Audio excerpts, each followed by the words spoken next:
श्री महाप्रज्ञ गुरुवे नमः। ओम श्री महाप्रज्ञ गुरुवे नमः। अज्ञान एक समस्या है,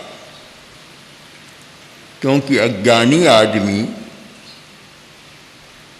गलत काम भी कर लेता है, पता भी नहीं, जानता भी नहीं कि यह गलत है। सबसे बड़ी बात तो यह है, करता है ये दूसरे नंबर की बात। पहली बात यह है कि उसे पता नहीं कि यह करना नहीं अच्छा नहीं है, वह करता है, उसको समझता भी नहीं कि यह बुरा है। तो दूसरी समस्या है आदतों का वैचित्र्य। आदतें अनेक प्रकार की होती हैं। आदमी आदत के कारण कार्य करता है, जैसी आदत हो गई। तो शिक्षा का काम अज्ञान को मिटाना है, वैसे ही आदतों को बदलना भी है। मूल वृत्तियों का मार्गांतरीकरण और शोधन करना भी है। मनोविज्ञान में कुछ मूल वृत्तियां मानी गई है, और कर्मशास्त्रीय भाषा में हम उनको कहें तो मोह कर्म की प्रकृतियां हैं। कुछ होता है, मूल संस्कार होता है। भूख प्यास तो है ही, इसके सिवाय कुछ मान जैसे संघर्ष, काम, इच्छा आदि आदि, ये मूल प्रवृत्तियां हैं। इन मूल प्रवृत्तियों का शोधन करना, इन मूल प्रवृत्तियों के आधार पर आदतें बनती है। उन आदतों का भी शोधन करना, बदलना आदतों को। आदत कोई वस्तु सापेक्ष नहीं है। एक कंजूस आदमी है, कंजूसी की आदत है, इसका मतलब यह नहीं कि उसके पास नहीं है, धन तो है, पर आदत है। आदत और वस्तु दो हो जाते हैं। आदत हो गई, कुछ लोग कहते भी है क्या करें, हम जानते हैं, पर आदत ऐसी पड़ गई, आदत छूटती नहीं है। ऐसी आदत हो गई, लड़ाई झगड़ा करने की भी आदत हो जाती है, करने का कोई मतलब नहीं, पर लड़ाई की आदत हो जाती है। पंचायती करने की भी आदत हो जाती है, हस्तक्षेप करने की भी आदत हो जाती है, और बिना मतलब उलाहना देने की भी आदत हो जाती है। अलग अलग प्रकार की आदतें हैं। एक धनी आदमी सब्जी लेने गया तो भिखारी खड़ा था। वह बोला, शेठ जी आप तो बहुत धनी हैं, ऐसे फटे हुए कपड़े पहन कर क्यों आते हैं? तो धनी आदमी बोला, कभी सब्जी सस्ती मिल जाए, बढ़िया कपड़ा पहन कर आऊँगा तो सब्जी महंगी मिलती है, इसे सस्ती मिल जाती है। तो सस्ती लेना आपको अच्छा लगता है? आप हाँ, बहुत अच्छा लगता है। अगर बिना पैसे मिल जाए तो कि तब तो बात ही क्या, और बहुत बढ़िया लगता है। तो लो ये मेरा कटोरा लो भिखारी का, और सब्जी वालों के सामने कटोरा फेरो, बिना पैसे आपको मिल जाएगी। अब एक और तो धनी आदमी है, पैसे की कमी नहीं है, और उधर से फटे हाल आता है। क्यों? आदत है, आदत के कारण होता है। हमें विश्लेषण करें कि बहुत सारी बातें आदत के कारण होती है, और सबकी आदत समान नहीं होती, अलग अलग होती है। किसी एक भाई ने अपनी पत्नी से कहा कि तुम बहू को बार बार टोकती हो, कहती रहती हो दिन भर, ये अच्छा नहीं है, इससे बिगड़ जाएगी। कि करूं क्या, मैं जानती हूं, पर मेरी तो आदत पड़ गई, छूटती नहीं है। अब ये शायद 1000 आदमियों का इंटरव्यू लो या सर्वे करो तो बहुत सारे लोग कहेंगे कि भाई बात तो ठीक है, कठिनाई है, पर करूं क्या, मेरी आदत हो गई। अब आदत हो गई, इसका कोई उत्तर नहीं है, इसका कोई समाधान ही नहीं, कोई तर्क भी नहीं है कि मेरी आदत है, इतने में छुटकारा हो जाता है, आगे कोई समाधान भी नहीं मिलता। तो शिक्षा का काम है आदतों को बदलना, मार्गांतरीकरण करना, उन आदतों का शोधन करना, आदतों की काट छांट करना, और नई आदतों का निर्माण करना, यह शिक्षा का कार्य है। वर्तमान में तो देखता हूँ कि अज्ञान निवृत्ति तो बहुत अच्छी हो रही है, किंतु आदतों का निराकरण या परिवर्तन यह तो शायद अभी शिक्षा के साथ जुड़ा हुआ नहीं है। हम आदतों पर विचार करें कि विद्यार्थी अलग अलग प्रकार के होते हैं। किसी में क्रोध करने की आदत है, किसी में अहंकार की आदत है, अहंकार से कुछ आदतें बन गई, कभी झुक ही नहीं सकता। किसी में प्रमाद है और किसी में आलस्य है। अलग अलग आदतें हैं, उनको कैसे बदला जाए और उनको पहले समझा जाए कि शिक्षार्थी में ये आदतें हैं, ये शिक्षा में बाधक होती हैं, इसलिए इनका परिवर्तन होना चाहिए। बहुत सुंदर उत्तराध्ययन में कहा गया, ठंभा कोहा पमायेनं रोगेण लस्सयेन। ये 5 कारण ऐसे हैं जिससे शिक्षार्थी ठीक शिक्षा ग्रहण नहीं कर सकता। यही शिक्षा न लभ्यई, शिक्षा प्राप्त नहीं होती। 5 कारण। पहला कारण है थंभा, खंभा। प्राकृत का शब्द है थंभा और इसको हिंदी का बना लो खंभा। खंभे की तरह अकड़ कर रहना जानता है, झुकना बिल्कुल नहीं जानता।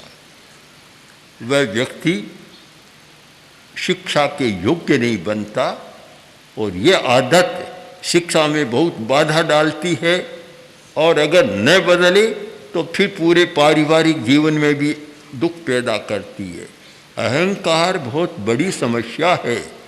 अहंकार चाहे पिता में हो, चाहे पुत्र में हो, सास में हो या बहू में हो, अहंकार हमेशा समस्या पैदा करता है, कोई समाधान नहीं होता।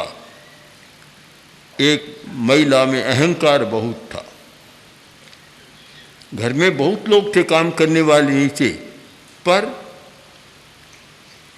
वह अपनी बात को हमेशा आगे रखती, दूसरे की बात को चलने नहीं देती। अब बात साधारण सी है, आ रही थी और रास्ते में एक परिचित महिला मिली और बोली, बहन जी क्यों? आपको तो पता ही है मैं आपके घर रोज छाछ लेने जाती हूँ, आज भी छाछ लेने गई थी तो मिल गई? क्या मिली नहीं? क्यों? कि बहू जी ने कहा कि आज तो बिलोना नहीं किया। बस अहंकार का नाग फफकार उठा। कौन होती है बहू कहने वाली? घर की मालकिन तो मैं हूं, वह कौन होती है? चल मेरे साथ अभी मिल जाएगी। साथ ले लिया, घर पर गए और पता तो था ही, इधर उधर बर्तनों को टटोला और आकर बोली कि भाई आज तो खाली जाना पड़ेगा क्योंकि बिलोना नहीं हुआ। कि ये बात तो बहू जी ने कह दी थी। कि भाई कौन होती है कहने वाली? मालिक तो मैं हूँ, मैं कहूँगी तब होगी, उसके कहने से क्या होगा? अब ये क्या है? स्तब्धता, अकड़न, अहंकार। अब जहाँ अहंकार है वहाँ एक प्रकार से लज्जित भी होना पड़ता है, असफल भी होना पड़ता है। तो वह बोली कि भाई ये बात तो पहले ही कह दी थी, मुझे क्यों खोटी किया? गई वापस तू लेकर आई। तो अहंकार है तो फिर ऐसी घटनाएं घटित होती है। बहुत बड़ी बाधा है एक शिक्षा प्राप्त करने में अहंकार। और इसीलिए प्राचीन साहित्य में, भारतीय साहित्य में, चाहे वह संस्कृत का है, प्राकृत का है, चाहे अपभ्रंश का है और चाहे तमिल और कन्नड़ का है, बहुत साहित्य लिखा गया। और तमिल भाषा में जैन आचार्यों ने विशाल साहित्य लिखा, कन्नड़ में भी बहुत लिखा। वह किसी भी भाषा का हो, शिक्षा के साथ पहली शर्त है विनय, विनम्रता। विनय पहली बात है कि अगर तुम में विनय है तो शिक्षा प्राप्त कर सकोगे, और अगर विनय नहीं है तो शिक्षा तुम्हारे पास आएगी नहीं और कभी तुम शिक्षित नहीं बनोगे और सुखी जीवन नहीं जी सको। थम्भा एक बहुत बड़ी बाधा, कोहा दूसरी बाधा है कोहा, क्रोध बहुत है, बात बात में क्रोध आ जाता है। विद्यार्थी भी बहुत सारे होते हैं कि शिक्षक कुछ भी कहे तो एकदम तत्काल गुस्से में आ जाता है और अनेक घटनाएं भी घटित हो जाती है। आजकल तो सीमा पार कर गया कि अपने शिक्षक की, प्रिंसिपल की हत्या तक भी क्रोध में आकर कर डालती है।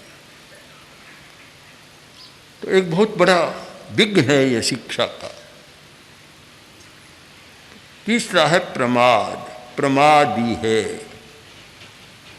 पढ़ने में मन नहीं लगता, बातचीत करने में मन लगता है, निकम्मी बातों में मन लगता है, या नींद लेता है, पड़ा रहता है। नींद और विकथा उनमें ही उसकी रुचि है और पढ़ने में मन नहीं लगता। यह भी शिक्षा की एक बहुत बड़ी बाधा है। प्रमाद, प्रमत्त रहता है, मूर्छित सा रहता है, जागरूक नहीं रहता अपने कर्तव्य के प्रति। अब चौथी बात है, वह तो आदत से नहीं मानेंगे, किंतु हो सकता है कि आदत का भी उस पर प्रभाव पड़ जाए। रोग भी एक बहुत बड़ी बाधा है।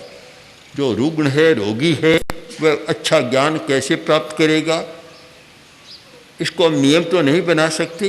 कुछ रोगी भी बहुत आगे बढ़ जाते हैं, बहुत बड़े वैज्ञानिक और विद्वान बन जाते हैं, किंतु इसको आदत में न शामिल करें। पर एक बाधा सामान्यतः है और एक बाधा है आलस्य। आलस्य, एक लड़का इतना आलसी था कि पढ़ना ही नहीं चाहता, मन ही नहीं लगता।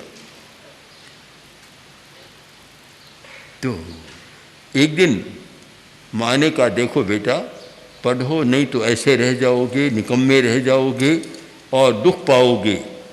काफ़ी कहा, सुन लिया। फिर बोला, माँ, नरक में विद्यालय होते हैं क्या? माँ ने कहा, नहीं होते। तो फिर लोग नरक में जाने से क्यों डरते हैं?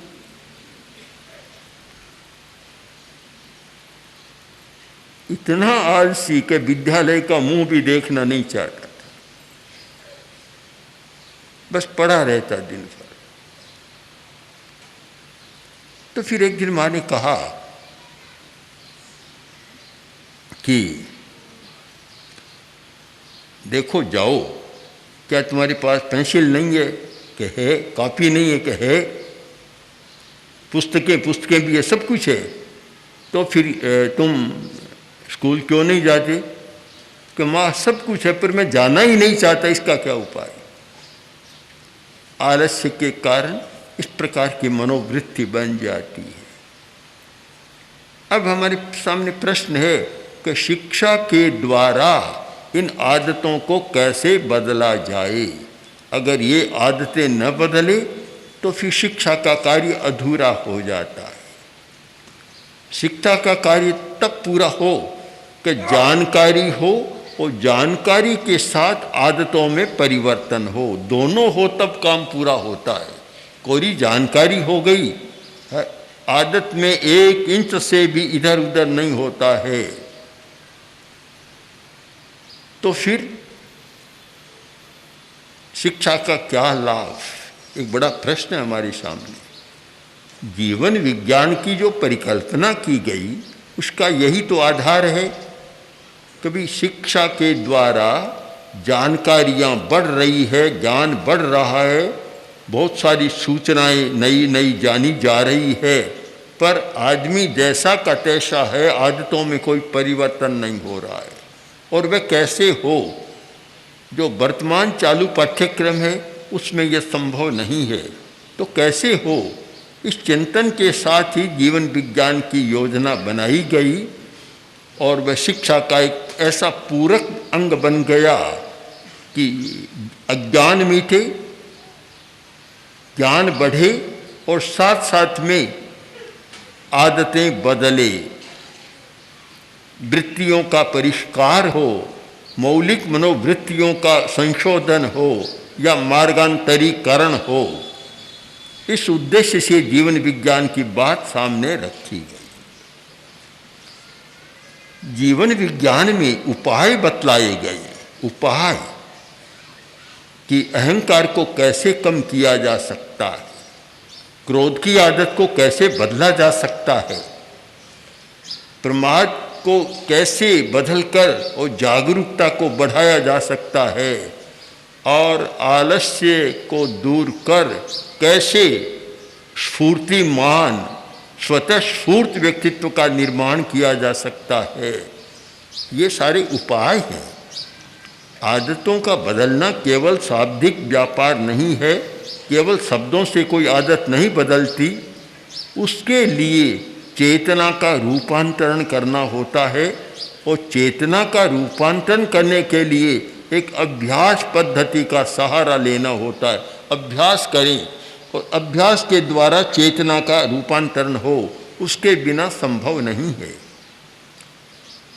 सबसे कठिन काम है आदतों को बदलना, बहुत कठिन काम है। और बहुत लोग जानते ही हैं, मानते भी हैं। कभी हर बात में क्या करूं, अच्छा तो नहीं है पर मेरी आदत है। ये दोहाई तो शायद 1000 में 990 की सुनने को मिल जाएगी, 10 मुश्किल से नहीं मिले। मेरी आदत है, क्या करूं।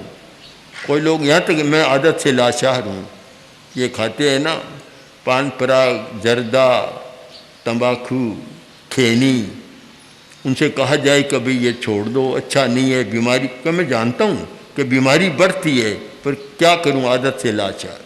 अब इसके आगे कोई उत्तर नहीं है। बस जब आदत की लाचारी है तो फिर क्या किया जाए। तब फिर प्रयोग की बात आती है, और यह समझ लेना है, पहली बात तो यह समझ में आ जाए कि आदतों को बदला जा सकता है।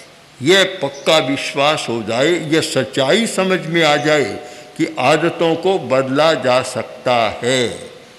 यह विश्वास पहले पैदा करना है कि तुम बदल सकते हो, आदतों को बदल सकते हो। ये कोई लोह की लकीर नहीं है, कि लक्ष्मण रेखा नहीं है कि जिसको लांघ न सके या बदल न सके। बदल सकते हैं, क्योंकि आदतें एक प्रकार की नहीं होती, उनमें तारतम्य होता है, मात्रा भेद होता है, और उसका हम कर्मवाद के आधार पर बहुत अच्छा ज्ञान कर सकते हैं। क्रोध है, एक क्रोध होता है जल की रेखा के समान, पानी में लकीर खींची और दूसरे ही क्षण कुछ भी नहीं। एक होता है मिट्टी की रेखा के समान, बालू की रेखा में। अब बालू में कोई रेखा खींची तो कुछ देर टिक जाएगी, हवा का झोंका आया और समाप्त हो जाएगी। एक है चिकनी मिट्टी की रेखा के समान, उसमें खींच दो तो हवा भी उसको नहीं, काफ़ी समय तक वह टिक जाएगी। और एक रेखा है चट्टानी रेखा, चट्टान पर, पत्थर पर खींची हुई रेखा, जो लंबे समय तक टिक जाती है। क्रोध भी एक जैसा नहीं होता, क्रोध की आदत भी एक जैसी नहीं होती। कुछ व्यक्तियों का क्रोध ऐसा होता है कि जल की रेखा के समान है, आया और चला गया। संस्कृत साहित्य में अच्छा लिखा है, उत्तमस्य क्षणंकोपे मध्यमे प्रहरद्वयम् अधमस्याहोरात्रम और जीवनांत मधमाधमे, जीवांत मधमाधमे व प्राणांत मधमाधमे। उत्तम आदमी का क्रोध क्षणिक होता है, बस एक क्षण आया, दूसरे क्षण में बिल्कुल शांत। जो मध्यम कोटि का आदमी है दोपहर तक क्रोध गुस्सा टिक जाता है, दोपहर तक तो कोई सामने न जाए तब अच्छा है, सामने जाते ही फुफकार उठता है। दोपहर तक जो अधम आदमी है उसका दिन रात टिक जाता, एक दिन रात तक टिकता है। और जो अधम से भी अधम है प्राणांतम, जीवन भर नहीं, बस गांठ खुलती नहीं है कभी भी। 4 कोटि के लोग हो गए, उत्तम, मध्यम, अधम और अधमाधम, अधम से भी अधम। तो क्रोध 4 प्रकार का हो गया कि जो जल की रेखा है तो मानो उत्तम आदमी का क्रोध है कि आया चला गया, एक क्षण भी नहीं टिका। और बालू की रेखा जैसा है तो मान लो दोपहर टिक गया, कुछ देर बालू की वह टिक गई। और जो मिट्टी का है उसको हम मान लें कि वह अधम आदमी का है तो दिन रात टिक गया, लंबे समय टिक गया। और अधमाधम है उसका तो चट्टानी रेखा है कि जीवन भर गुस्सा कभी शांत नहीं हुआ, जिसके प्रति क्रोध आया और उसे देखते ही बस आंखें लाल हो जाती है, भ्रिकुटी तन जाती है। तो आदत के भी कई प्रकार हैं, तारतम्य है। क्रोध भी समान नहीं होता तो अहंकार भी समान नहीं होता, अहंकार में भी तारतम्य है। 4 प्रकार का अहंकार भी हो जाता है। तो फिर इनको बदलना कैसे? तो बदलने का तरीका बड़ा आसान तो नहीं है, कठिन है। क्योंकि एक जो उत्तम कोटि का कोई विद्यार्थी है, उस पंक्ति का है, तो उसकी क्रोध की आदत को जल्दी बदला जा सकता है, बदल जाती है। और हमने देखा प्रेक्षक ध्यान शिविर में लोग आते हैं, कुछ व्यक्ति 2-4 दिन में ऐसे शांत बन जाते मानो कभी क्रोध किया ही नहीं था। हमारे सामने बहुत उदाहरण है ऐसे व्यक्तियों के कि जो आए तब कितने गुस्सेल थे और गए तब बिल्कुल शांत। एक व्यक्ति युवक प्रेक्षक ध्यान में भाग लेने आया, शिविर में रहा, मैं प्रयोग करा रहा था। मैंने प्रयोग संपन्न किया और कुछ भाई मेरे पास आए और बोले कि आपने किस युवक को यहाँ शिविर में रखा है, दुनिया की जितनी बुराइयाँ सारी इसमें पाती है, कैसे रख लिया? मैंने कहा भी हमें तो पता नहीं होता कि कौन क्या बुराई है, बस हम तो आते हैं और जिनमें ध्यान की रुचि है देखते हैं अच्छा प्रयोग करता है उसे ले लेते हैं, और जाता है तब भी अच्छा लगता है हमें। तो उसने कहा नहीं बहुत खराब है, तो ऐसा वैसा खूब बखान किया। शिविर में रहा, चला गया। और शायद 1 वर्ष 2 वर्ष बाद उसी व्यक्ति का एक संबंधी नाना था, हम लोग दिल्ली में थे, मैं बैठा था अनुव्रत भवन में, आया और मेरे पैर पकड़, मैंने कहा अभी ठीक है बनना हो गई, छोड़ता नहीं है। क्यों? रोने लग गए। मैंने क्या हुआ ये, क्यों ऐसा क्यों कर रहे हो? कि क्या कर रहा हूँ? आपने मेरा कल्याण कर दिया, मेरे परिवार का, वह मेरा दोहिता जो कुल का कलंक था, और आज वह प्रेक्षा ध्यान का अच्छा प्रशिक्षक बन गया। तो आदमी बदलता है, तारतम्य है। हम कोई न बदले तो मान ले कोई चट्टान की रेखा है, बड़ा कठिन काम है, बदल तो वह भी सकता है पर बहुत लंबा समय लगता है।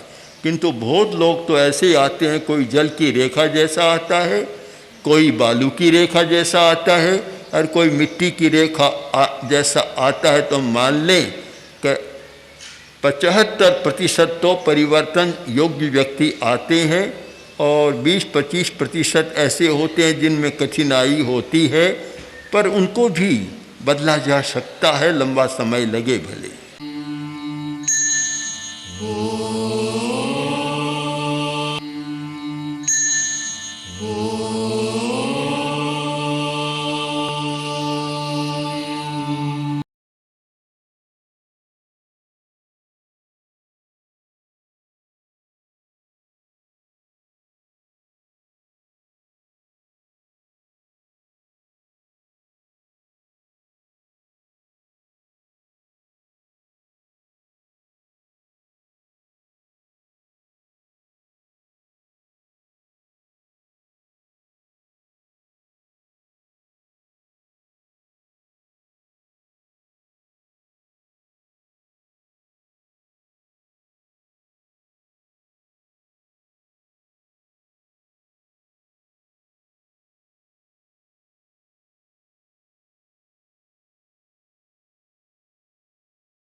Oh